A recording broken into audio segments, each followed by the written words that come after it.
Isa yan sa mga implementasyon ni PRRD mga kababayan. Kung saan, yun nga, yung mga naimbitahan sa tukhang, yung mga natukhang ay a-undergo sila ng rehab. Okay, magandang araw po sa inyong lahat and welcome po ulit dito sa ating Tabunan PH channel mga kababayan. And nandito naman po tayo para sa ating panibagong reaction video ngayon mga kababayan. At ito, pag-uusapan natin ngayon ako si former President Rodrigo Duterte mga kababayan, mapapawalang sala. Okay. Bakit nasabi ko mapawalang sala? Ito, pag-uusapan natin ngayon mga kababayan. At itong mga posibleng, itong mga totoong mga nangyayari, itong mga totoong nangyari sa time ng war on drugs mga kababayan. At kung saan minamanipula ng mga kalaban niya para idiin siya.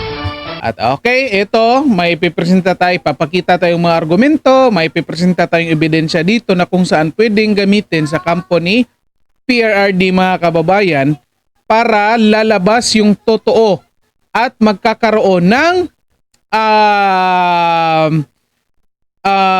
reasonable doubt sa kampo ng sa parte ng mga judges mga kababayan. Okay, at eto, titignan din natin kung anong mga implikasyon nito sa kaso ni Digong dito sa sitwasyon ng ICC mga kababayan. Okay, stay tuned lang kayo hanggang sa huli kasi ito mga pag-usapan natin mga importanteng bagay ito mga kababayan. Pwede din nyo itong gamitin mga argumento doon sa mga galit sa war on drugs ni former President Rodrigo Duterte mga kababayan. Okay, ito, may papakita muna tayo na video kung saan pinapatunayan dito na mali yung pagkakahuli kay or pag-aresto kay PRRD mga kababayan. Okay, ito pakinggan muna natin. By the way, paki-like and share ng videos natin and then paki-subscribe na rin po sa ating channel. Mabuti. Sa lahat ng United States, 125, sa signatories, lahat ng nakasulat niya ay galing sa maliliit na bansa. Yung mga malakas na bansa, hindi nila magalaw-galaw. Matagal nang ba yung ICC wala ito para sa puti? Ngayon, March 25, issue si Netanyahu. Yung war of aggression sa Afghanistan, sa Iraq, perpetrated by the British, the American Defense Forces, wala naman kinasuhan ng mga developed European countries yan. So, nakikita natin kaya yung decision ng Burundi to withdraw from the ICC recently was because of that perceived bias against smaller and weaker countries. May bias. Lahat halos African countries ano ba? Atas ng nakulong, no? Yung tapos sa nakulong. So, yun ang mga problema. Pangatlo, no? Na napansin ko. Sa mga estado, na-institutionalize yung pinatawag na complementary jurisdiction. So, ICC only has complementary jurisdiction. Ang ibig sabihin, kung ang judicial system ng local state is not functioning or refuses to investigate and prosecute the suspect, only then na pwede mong hihin mo ang ICC jurisdiction. Lahat naman po tayo siguro, naaminin natin na we have a functioning judicial system. In fact, yung pumatay kay Kian Santos, convicted na, tatapos na silang lahat. At titignan nyo ang listahan ng PNP. Mahigit 200 ang kapulisan na tinanggal sa servisyo dahil sa paramus. So, ang masasabi ko na last tungkol dito ay hindi masama na nalabanan mo ang critical drugs. Meron nga tayong batas, RA 9165. Ang presidente, pag mag-take out siya, nakalagay sa oath of office, nasa constitution dito.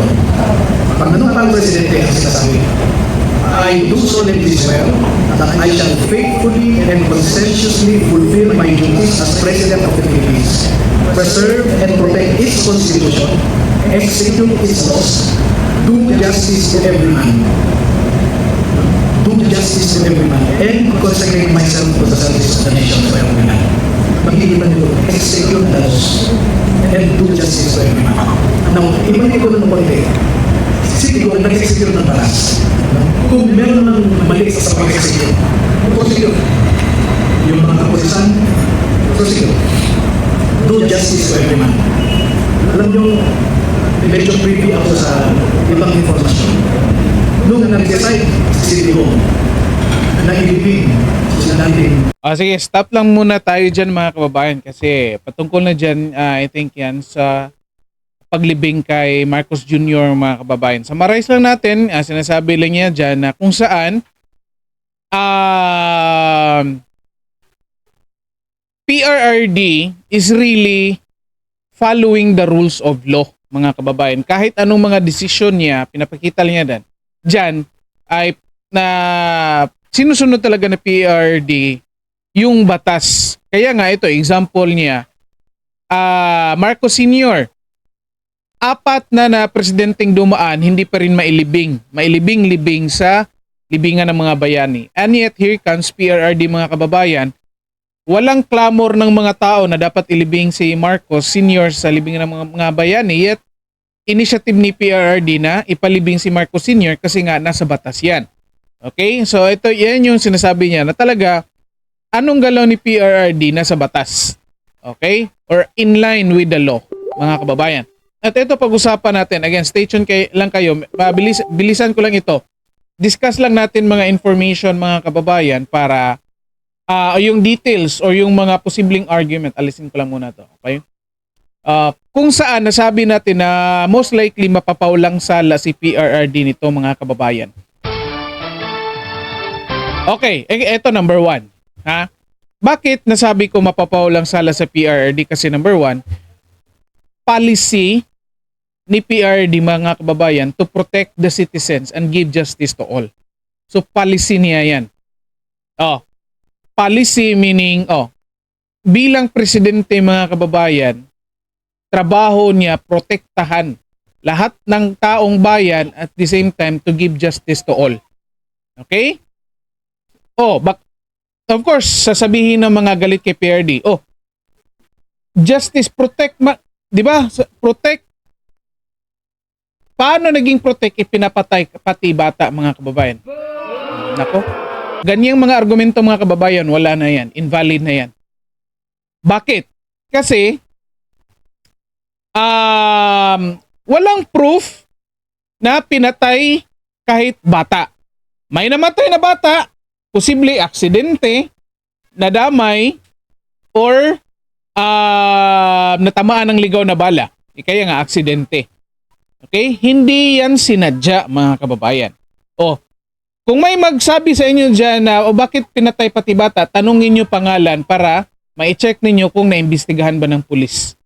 At ito, to give justice to all. Kapag nagkasala yung pulis mga kababayan, pinaparusahan yan.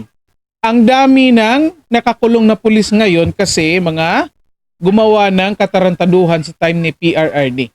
Lalo na yung mga pinatay na hindi lumalaban. Yun nga, yung example niya, Kian de los Santos. May maibigay pa ako na example, Carl Arnaiz mga kababayan. Pinatay ng mga pulis. Yung pulis na sentensyahan na. Di ba? Nangialam ba sa PRD? Wala. Hindi siya nangingialam. Yan nga rin yung sabi ni Congressman Busita mga kababayan. Tanong, may utos ba si PRRD? Ito pangalawa ha. May utos ba si PRRD na patayin kahit hindi man laban? Sabi ni Police Brigadier General mga kababayan, Jean Fajardo, walang kautusan na ganyan. Okay? So walang kautusan na ganyan. Sabi din ni Congressman Busita, walang kautusan na patayin lahat ng kriminal. Okay? Sinasabi nila, mga galit kay PRRD, may tukhang kung saan kinakatok yung mga tao tapos papatayin. Nako. Hindi yan totoo mga kababayan kasi yung tukhang, ang purpose niyan inimbitahan yung mga identified pushers, drug addicts o lahat ng involved sa drugs para rehabilitation. At anong ginagawa ng gobyerno sa time ni PRD mga kababayan?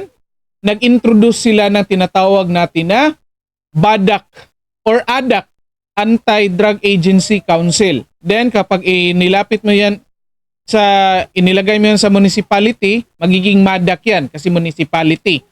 Pag nipasok mo yan sa individual na barangay, magiging BADAC, kaya Barangay Anti-Drug Abuse Council pala. Oh, ito.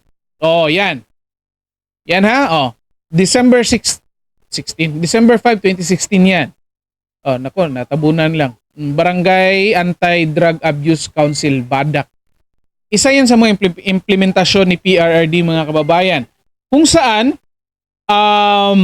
yun nga, yung mga naimbitahan sa tukhang, yung mga natukhang, ay a-undergo sila ng rehabilitation. Sinong nagbabayad niyan? Tayong taong bayan kasi galing sa tax natin yan. Okay? So ito, magandang argumento ito na kung saan sasabihin nila na, lahat ng mga kriminal pinapatay, no? Kung hindi, ito. Tingnan nyo, nang dahil dito, ang daming nagbagong buhay, mga kababayan. Ano pa may ebidensya? Ito pa. Meron pa. Naku, ang liit. Palakihin na muna natin. Yan. Barangay Anti-Drug Abuse Council. Roles and functions. Iba't iba. I think sa Isabela ito, mga kababayan. Lahat na ito. Nasa buong bansa na po ito. Check nyo sa mga barangay ninyo. Ito pa. Naku, ang liit. Ayan. Ito. 2019. Hindi lang pwede natin ipakita yung mga nag-rehabilitation, mga kababayan, na mga surrenderies kasi bawal yan na maipalabas yung mukha nila. Okay? Tanong natin, pinatay ba sila pagkatapos sumurrender? Of course hindi na. Di ba? Of course hindi. Kaya nga ni-rehab sila.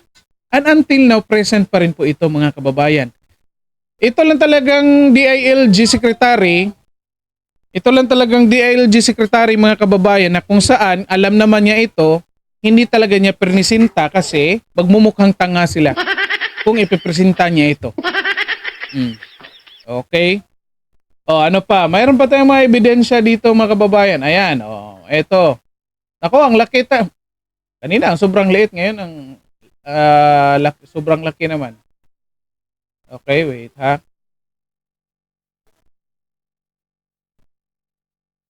Paano ba ito? Sobrang laki naman. Ayan na lang. So, takpan ko na lang mukha ko, mga kababayan. Okay, ayan, meeting yan nila, okay? So, yan yung mga activities nila na kung saan enhancement yan ng mga members or mga volunteers or mga nagtatrabaho sa BADAC, mga kababayan. Tingnan pa natin kung mayroon pa tayo dito. Okay? I think yan lang muna, mga kababayan. Yan lang mga naipakita natin. So yan mga argumento niyan, pwede niyo yung gamitin yan na kung saan mapapasinungalingan yung mga sinasabi ng mga galit kay PRRD na lahat ng mga kriminal ay pinapatay. Okay? So, invalid po yung mga argumento na yan, yung sinasabi nila. At ito, sabihin natin, ito pa, pangatlo, mga kababayan, 43 samples. Okay? 43. 43 samples lang daw yun. Sinasabi nila mayroong 30,000, yet 43 ay samples lang daw. Nako. Kung nakapag-aral kayo ng statistics, mga kababayan, in terms of sampling, nako, yung 43 na yan, nako, ang labo niyan, mga kababayan. And then sasabihin mo widespread. Sasabihin mo widespread, systematic, na kung saan yung 43 na yan, in 8 years yan, hindi yan isang taon, hindi yan isang araw, mga kababayan. In 8 years yan, or average 5 individuals a year.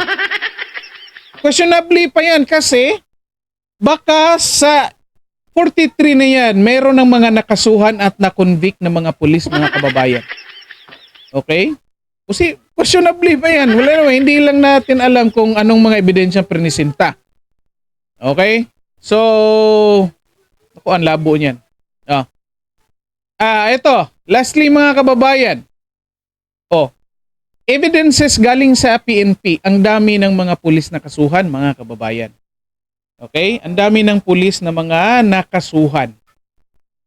Anong ibig sabihin yan? Ibig sabihin yan, gumagana. Yan nga, sabi ni attorney, gumagana yung justice system natin. Gumagana yung justice system natin at may na-convict na, may nakulong na, may na-dismiss na mga pulis, mga kababayan. Okay? At anong masasabi natin dito? Kaya, kung tayo, hindi tayo abogado mga kababayan, yet, nang dahil sa mga realidad na ito na ginawa ng gobyerno to address illegal drugs mga kababayan, magbibigay ito ng reasonable doubt doon sa sinasabi nilang crime against humanity. Kasi, klarong-klaro na hindi totoo yung sinasabi nila na nagpinapatay lahat ng involved sa drugs mga kababayan. Okay? So, dito na lang po muna. Nako, ito lang panghuli na lang. Tanong lang natin. Bakit nagsisilabasan yung sinasabing pamilya ng mga biktima ng war on drugs? Diba? And yet yung iba kahit 2024 na. Diba? Yung iba 2024 na napatay yung anak, sumali pa. Then kahit yung iba napatay sa hazing, nako, isinali. Yung iba, ibang kaso, isinali pa rin. Akalain nyo yan? Tanong natin, ano kayang ipinangako sa kanila mga kababayan? Mayroon kayong ipinangako? Tanong ko lang yan.